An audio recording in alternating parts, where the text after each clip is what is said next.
యాత్రను విశ్వాసం మీ జీవితంలో లేనప్పుడు మీరు ప్రార్థన చేయలేరు. దేని వాక్యం ఏం సెలవిస్తా ఉంది?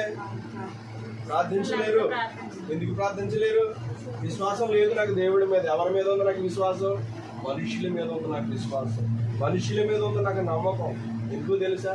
మనుషుల శక్తిని ఆధారం చేసుకుని బ్రతికేటువంటి ప్రజలు ఇలాగే ఉండిపోతారు. ఎలా ఉంటారు? దేవుని దగ్గరికి రాలేరు, దేవుణ్ణి వెంబడించలేరు, దేవుణ్ణి ఆరాధన చేయలేరు, దేవుడికి మొర్ర పెట్టలేరు, దేవుణ్ణి నమ్మలేరు. ఎందుకో తెలుసా? ప్రాక్టికల్గా జరిగిపోవాలి వాళ్ళకి. ఎలాగా? This practical. నేను చూసిన దాన్ని నేను నమ్ముతా. ఇలాగా నేను చూస్తేనే నమ్ముతా, చూడకపోతే నేను నమ్మను. ఎవరికి నష్టం? నీకే నష్టం. దేవుని వాక్యం ఏం సెలవిస్తుంది? చూచి నమ్మిన వాడిని కంటే చూడని నమ్మిన వాడు ధన్యుడు అంటారు. ఆ ధన్యత నీకు కావాలా? వెర్రితనం కలిగినటువంటి జ్ఞానాన్ని